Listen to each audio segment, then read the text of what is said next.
BJP RSS ವಿರುದ್ಧ ಶಕ್ತಿಶಾಲಿಯಾಗಿ ಹೋರಾಟ ಮಾಡುವ ಹೆಣ್ಣು ಮಗಳು ಪ್ರಿಯಾಂಕಾ ಗಾಂಧಿ. ಪ್ರಿಯಾಂಕಾ ಗಾಂಧಿ ಮೆತ್ತಗೆ ಕಾಣ್ತಾರೆ, ಮುಟ್ಟಿ ನೋಡಿ ನಮ್ಮ ಕಿತ್ತೂರು ಚೆನ್ನಮ್ಮ ಪ್ರಿಯಾಂಕಾ ಗಾಂಧಿ. ನಾನೇನು ಹೊಗಳ್ತಾ ಇಲ್ಲ, ಅವರಿಗೆ ಅಷ್ಟೊಂದು ಶಕ್ತಿ ಇದೆ ಎಂದು ಎಐಸಿಸಿ ಅಧ್ಯಕ್ಷ ಮಲ್ಲಿಕಾರ್ಜುನ್ ಖರ್ಗೆ ಅವರು ಅಭಿಪ್ರಾಯವನ್ನ ಪಟ್ಟರು. ಜೈ ಬಾಪು, ಜೈ ಭೀಮ್, ಜೈ ಸಂವಿಧಾನ ಸಮಾವೇಶದಲ್ಲಿ ಪಾಲ್ಗೊಂಡು ಮಾತನಾಡಿದ ಅವರು, ತಂದೆ ಕಳೆದುಕೊಂಡಾಗ ಪ್ರಿಯಾಂಕಾ ಗಾಂಧಿ ಅವರಿಗೆ 4-5 ವರ್ಷ, ತಾಯಿ ರಕ್ಷಣೆಯಲ್ಲಿ ಬೆಳೆದು ಬಂದ ಅವರು ಇಂದು ಈ ಹಂತಕ್ಕೆ ಬಂದು ನಿಂತಿದ್ದಾರೆ. ಪ್ರಿಯಾಂಕಾ ಎಂದು ಕೂಡ ನನ್ನ ಕೊರತೆ ಕಮಜೋರಿ ದೇಶಕ್ಕೆ ತೋರಿಸಿದವರಲ್ಲ. ಗಾಂಧಿ ಕುಟುಂಬ ಅಂಥದ್ದು. ಇಂಥ ಕುಟುಂಬಕ್ಕೆ ಮೋದಿ, ಅಮಿತ್ ಶಾ ಮತ್ತು ಅವರ ಚಮಚಗಳು ಬೈತಾರೆ.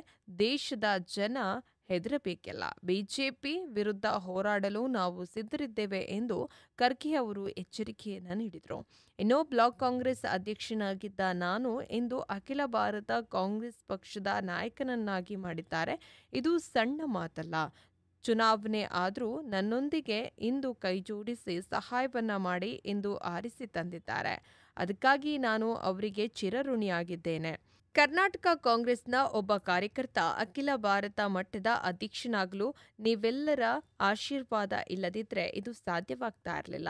ಇದು ಕಾಂಗ್ರೆಸ್ನ ಗುಣ. ಬಿಜೆಪಿಯವರು ಏನೇ ಹೇಳಲಿ ಬರೀ ಮಾತಿನಲ್ಲಿ ಹೇಳ್ತಾರೆ. ಬಿಜೆಪಿ, ಆರ್ಎಸ್ಎಸ್, ಹಿಂದೂ ಮಹಾಸಭಾದವರು ದಲಿತ ಸಭೆಯಲ್ಲಿ ಯಾವತ್ತೂ ಇಲ್ಲ ಎಂದು ಮಲ್ಲಿಕಾರ್ಜುನ್ ಖರ್ಗೆ ಅವರು ಹರಿಹಾಯ್ದರು.